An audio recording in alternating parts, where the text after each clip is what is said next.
चलिए तो नेक्स्ट 29वां प्रश्न करते हैं और ये थोड़ा स्टैंडर्ड प्रश्न मिलेगा आपको। जो पढ़ाई में थोड़े अच्छे हैं वो इस प्रश्नों को इजीली कर सकते हैं। इसके लिए आपको सर्वांग समता के गुणधर्म, समता के गुणधर्म और बेसिक जो ज्योमेट्री की थ्योरम्स होती है वो आपको आनी चाहिए, तो ये आप इस प्रश्न को अटेंड कर सकते हैं। तो चलिए कुछ प्रश्न मैं आपके एग्जाम्पल के तौर पे बता रहा हूं। जैसे 29वां प्रश्न है कि सिद्ध कीजिए कि वृत्त के बाह्य बिंदु से वृत्त पर खींची गई स्पर्श रेखा की लंबाई समान होती है। यानी आपको यहाँ प्रूव करना है कि सिद्ध करना है कि वृत्त के किसी बाह्य बिंदु से जो स्पर्श रेखा खींचते हैं वो बराबर होती है, ये अपन को सिद्ध करना है। तो इसके लिए आपको चित्र बनाया हुआ नहीं मिलेगा, आपको बनाना पड़ेगा। मैंने बना के रखा है टाइम की बचत के लिए। तो देखिए यहाँ पे जैसे मान लो एक वृत्त है और इस वृत्त के बाह्य बिंदु जैसे ये बिंदु P ले लिया, इस P से मैंने दो स्पर्श रेखा खींची, एक तो PA और एक PB। अपन को प्रूव ये करना है कि जो PA स्पर्श रेखा है वो बराबर होगी PB के। अब ये कैसे प्रूव होगा वो देखिए। सबसे पहले अपन जो सिद्ध करने वाले जो भी सवाल है उनके एक निश्चित स्टेप है वो आपको फॉलो करना है। सबसे पहले लिखना है दिया हुआ है। अब जो भी प्रश्न के अंदर जो दिया हुआ है वो लिखना है ऐसा का ऐसा, इसके अंदर कोई हेरफेर नहीं करना है, दिया हुआ है। अब देखिए यहाँ पे कुछ चित्र के बारे में नहीं था, आपने चित्र बना लिया तो चित्र के बारे में लिख सकते हैं कि माना एक वृत्त है, माना एक O केंद्र वाला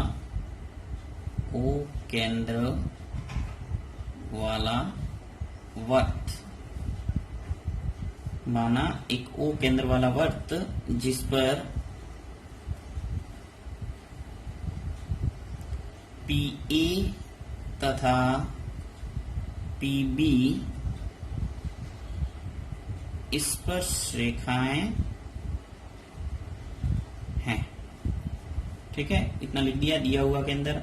अब आपको नेक्स्ट जो लिखना है वो है सिद्ध करना। सिद्ध क्या करना है? सिद्ध करना है आपको कि जो स्पर्श रेखा है PA वो बराबर सिद्ध करना किसके? PB के। PA बराबर PB, ये आपको प्रूव करना है। अब इसके लिए आपने रचना क्या की है? रचना है वो O को A से मिलाया, O को P से मिलाया और O को B से मिलाया है। यहाँ पे चित्र मैंने एक साथ बना दिया है, ये आपको बाद में करना है। देखिए O को A से मिलाना है, O को B से मिलाना, O को P से मिलाना है। तो यहाँ पे रचना के अंदर आपको लिखना पड़ेगा रचना। तो रचना के अंदर लिखते हैं कि केंद्र O को A, B तथा P से मिलाया। ये आपने रचना में लिख लिया। नेक्स्ट स्टेप आएगी वो है उपपत्ति। उपपत्ति जिसके अंदर अपन प्रूव करेंगे। उपपत्ति के अंदर सबसे पहले देखिए आपको लिखना है कि हम जानते हैं कि स्पर्श बिंदु से जाने वाली त्रिज्या स्पर्श रेखा पर क्या होती है? लंबवत होती है। ये आपको हमेशा ध्यान रखना है कि जो स्पर्श रेखा होती है, ये स्पर्श रेखा P से लगाकर A तक, और यहाँ से मैंने O को जब A से मिला है तो ये क्या होगी? एक त्रिज्या होगी, क्योंकि वृत्त के अंदर है परिधि तथा केंद्र को मिलाने वाली जो रेखा होती है वो क्या होती है? त्रिज्या। तो यहाँ पे हमेशा 90 डिग्री का कोण बनेगा, यानी बिंदु A पे और बिंदु B पे 90 डिग्री का कोण बनेगा। तो यहाँ लिखना पड़ेगा आपको कि हम जानते हैं कि स्पर्श बिंदु कौन से? A और B, ये स्पर्श बिंदु हो गए। तो स्पर्श बिंदु से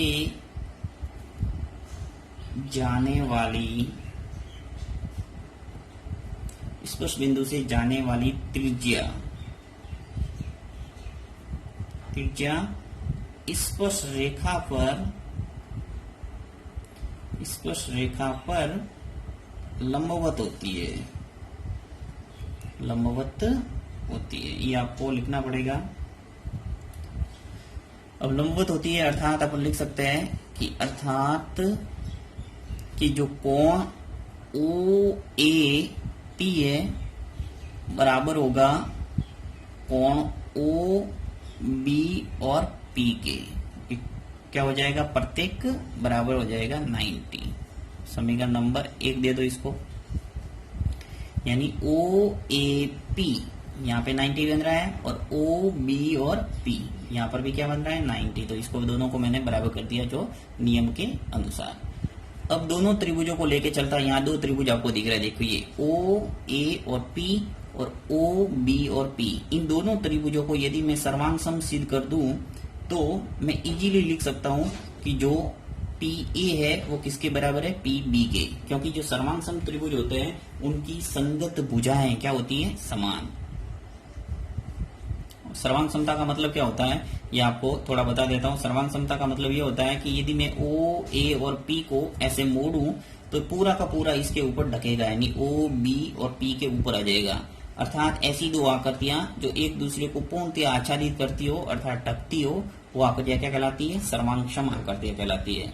तो कब ढकेगी, जब पी ए की लंबाई पी बी के बराबर होगी तभी तो ढकेगी। यानी जब अपन ने सर्वांग सम सिद्ध कर दिया तो ये प्रूव हो जाएगा अपने आप कि जो दोनों भुजा है बाह्य बिंदु से खींची गई स्पर्श रेखा की लंबाई क्या होगी समान। तो अपन को सिर्फ यहाँ करना है सर्वांग समता का गुणधर्म लगाना है। तो मैं दोनों त्रिभुज लेके चलता हूं कि त्रिभुज ओ ए पी तथा त्रिभुज ओ बी और पी में जिन दो त्रिभुजों में सर्वांग समता का गुणधर्म लगाना होता है उन दोनों को लेके चलना है।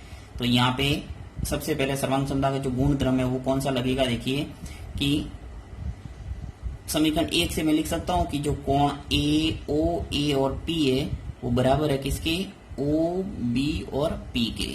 ओ ए पी और ओ बी और पी दोनों क्या है 90, ये बराबर हो गया। यहाँ ब्रैकेट में लिख लेते हैं, चलिए प्रत्येक क्या है 90, प्रत्येक 90 है इसलिए मैंने बराबर लिख दिया। फिर जो ओ ए है वो किसके बराबर होगी ओ बी के, क्योंकि एक ही वर्त की क्या है त्रिज्या है। तो मैं लिख सकता हूं कि जो ओ ए है वो किसके बराबर होगी ओ बी के। मैं लिखेंगे एक ही वर्त की त्रिज्या, इसलिए मैंने क्या कर दिया दोनों को बराबर कर दिया और त्रिज्या तो समान ही होगी। नेक्स्ट ओ पी है वो इन दोनों त्रिभुजों को बनाने में काम आ रही है, यानी O P O A P को भी बना रही है और ओ बी और पी को भी बना रही है, दोनों त्रिभुजों को बनाने में काम आ रही है। इसलिए मैं ओ पी बराबर क्या लिखूंगा ओ पी। ये हो गया उभयनिष्ठ भुजा। उभयनिष्ठ भुजा का मतलब ये है कि दोनों त्रिभुजों को बनाने में सहयोग करिए, उभयनिष्ठ भुजा कॉमन भुजा। अब देखिए यहाँ पे गुणधर्म लग रहा है कि समकोण, अब यहाँ समकोण है और समकोण के सामने वाली भुजा कौन सी होगी ओपी, अर्थात ये क्या हो गई कर्ण। तो कर्ण है वो दोनों के लिए कॉमन है और एक है वो भुजा है। तो यहाँ गुणधर्म लगेगा सर्वांग समता का कौन सा समकोण कर्ण और भुजा। समकोण कर्ण और भुजा गुणधर्म से मैं लिख सकता हूँ कि जो पी ए है वो किसके बराबर होगी पी बी के। यहाँ लिख सकता हूँ अर्थात अतः समकोण कर्ण और भुजा गुणधर्म से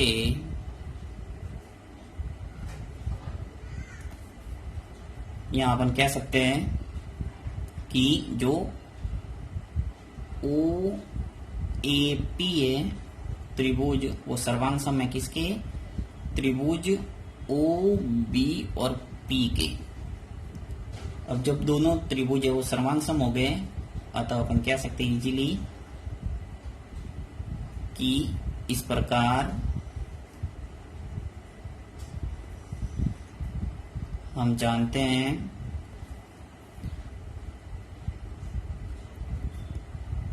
कि सर्वांग सम त्रिभुजों के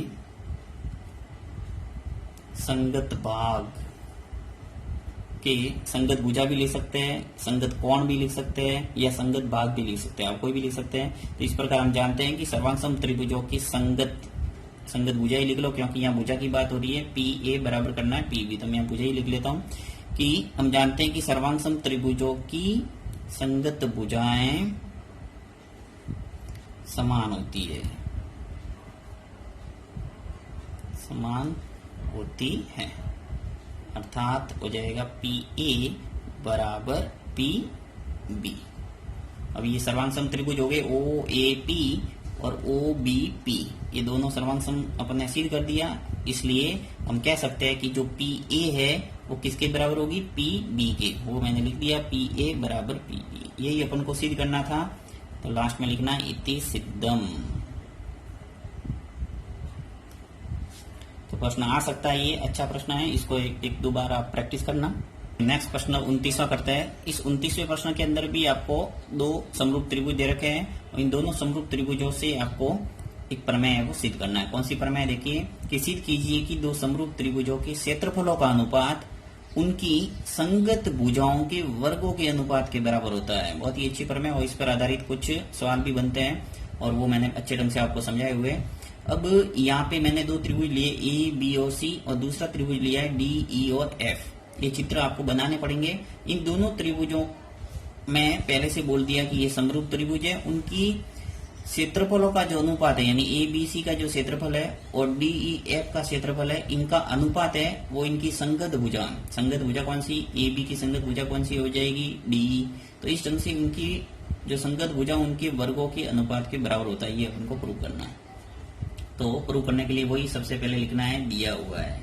तो दिया हुआ है, अब दिया हुआ के अंदर पहले से आपको दे रखा है दो समरूप त्रिभुज। तो यहाँ दो त्रिभुज ले लेता हूँ। एक तो त्रिभुज है ABC, A, B और C, और ये समरूप है किसके, त्रिभुज D, E और F के। नेक्स्ट लिखना आपको सिद्ध करना है। तो सिद्ध क्या करना है, सिद्ध करना है,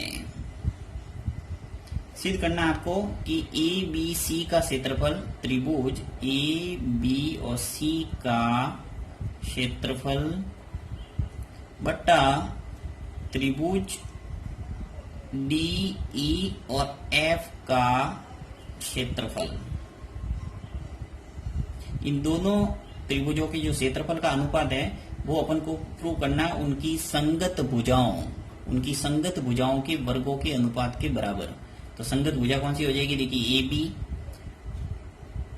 AB का जो स्क्वायर है उसकी संगत भुजा होगी DE। तो नीचे लिखेंगे D बराबर BC का स्क्वायर बट्टा ये जो BC है उसकी संगत भुजा कौन सी होगी इस त्रिभुज के अंदर, EF। तो EF का स्क्वायर, फिर बराबर जो AC है उसकी संगत भुजा कौन सी है, DF। तो ये भी आप AC स्क्वायर बट्टा लिख लो DF का स्क्वायर, यानी सभी संगत भुजाओं उसके वर्गों का अनुपात के बराबर होता है। ये अपन को प्रूव करना है।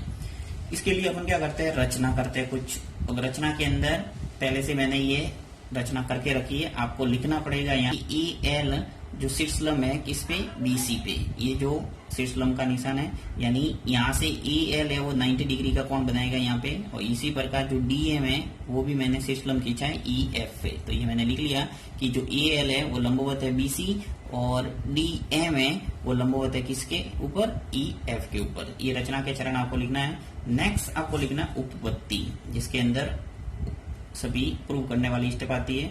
उपपत्ति के अंदर सबसे पहले देखिए दे रखा है कि चूंकि जो A, B और C है, त्रिभुज A, B और C है, ये समरूप है किसके, त्रिभुज D, E और F के।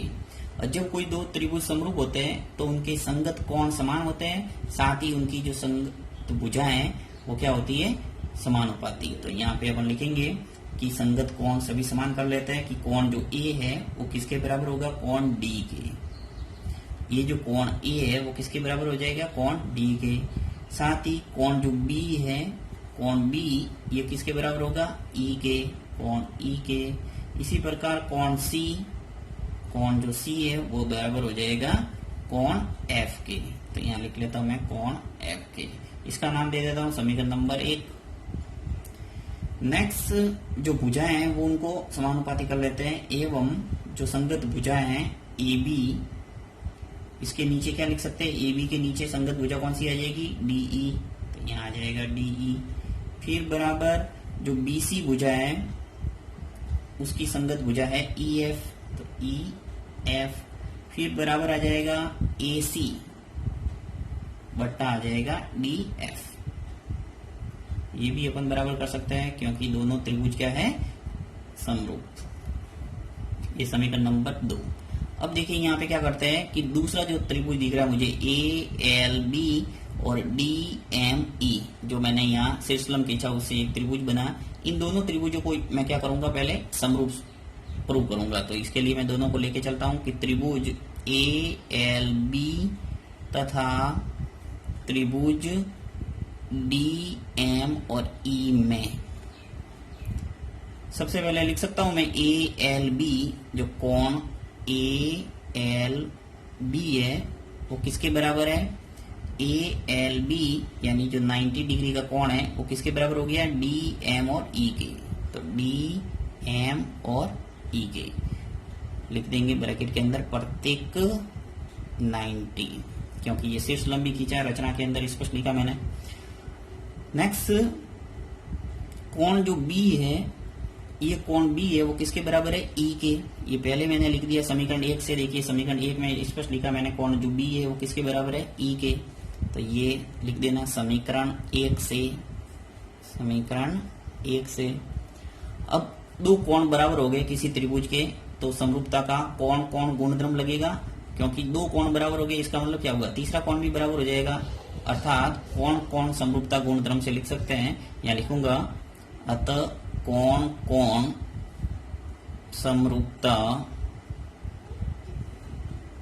गुणधर्म से लिख सकता हूं कि त्रिभुज ALB ये समरूप है किसके, त्रिभुज DM और E के। ये समरूपता का सिंबल है, ये ध्यान रखना है। त्रिभुज ALB और DME ये समरूप आ गए, तो अपन लिख सकते हैं कि इनकी जो संगत भुजाएं होगी वो क्या होगी, समानुपाती। तो यहाँ लिख लेता हूं मैं कि जो AB है, AB भुजा, इसके नीचे क्या लिख सकूंगा, DE। ये जो भुजाओं का अनुपात है वो किसके बराबर हो जाएगा, AL बट्टा DM। नेक्स्ट देखिए समीकरण सेकेंड व थर्ड से क्या लिख सकते हैं अपन, समीकरण सेकेंड व थर्ड से, समीकरण 2 और 3 से मैं कह सकता हूं कि जो AB है बट्टा DE बराबर BC बट्टा EF बराबर AC बट्टा DF, ये बराबर हो गया किसके, AL बट्टा DM के, AL बट्टा DM। यानी जितनी भी भुजाओं के अनुपात है वो सभी बराबर हो गया। ये जितनी भी भुजा दिख रही है आपको 1, 2, 3 और 4, 1, 2, 3 और 4, तो चारों भुजाओं का अनुपात बराबर कर दिया, समीकरण नंबर 4। अब अपन सिद्ध करते हैं कि दो समरूप त्रिभुजों के जो क्षेत्रफलों का अनुपात है वो क्या आता है। देखिए यहाँ मैं दो त्रिभुजों के क्षेत्रफल लेता हूं, त्रिभुज A, B और C का क्षेत्रफल बट्टा त्रिभुज D, E और F का क्षेत्रफल। अब त्रिभुज का जो क्षेत्रफल है वो फॉर्मूला लगाना है 1/2 आधार इंटू ऊंचाई। तो 1/2 आधार इंटू ऊंचाई। अब आधार है वो क्या है, देखिए A, B और C के अंदर आधार हो गया BC, तो यहाँ लिखूंगा मैं B और C इंटू ऊंचाई क्या होगी AL, तो यहाँ लिखूंगा AL बट्टा दूसरे त्रिभुज के लिए भी ऐसे कैसे D, E और F के अंदर आधार क्या है मेरे पास 1/2, यहाँ पर भी आएगा 1/2 आधार इंटू ऊंचाई। तो EF आधार है और ऊंचाई क्या है DM, तो DM। अब देखिए 1/2 से 1/2 कैंसिल कर दो, क्योंकि ऊपर नीचे जो समान संख्या तो कटती है, तो क्या बचा अपने पास BC बट्टा EF इंटू लिख सकता हूं मैं AL बट्टा DM। अलग अलग लिख दिया मैंने, BC के नीचे EF को लिख दिया और AL के नीचे DM को लिख दिया। अब समीकरण 4 से मैं जो AL बट्टा DM है, AL बट्टा DM है, इसकी जगह लिख सकता हूं मैं BC बट्टा EF, BC और EF दे रखा है, इसलिए मैंने AL बट्टा DM है उसकी जगह लिख सकता हूं BC बट्टा EF, ताकि ये क्या हो जाएगा, वर्ग हो जाएगा। तो यहाँ समीकरण नंबर लिख देता हूं समीकरण 4 से। तो क्या लिख सकता हूं मैं कि जो BC है उसके नीचे आ जाएगा अपने EF इंटू जो AL बट्टा DF उसकी जगह लिखूंगा BC बट्टा EF। इस जगह क्या लिख दिया मैंने BC बट्टा EF। तो BC का गुना BC से और EF का गुना EF से होगा, तो क्या स्थिति बन जाएगी अपने BC स्क्वायर बट्टा EF का स्क्वायर।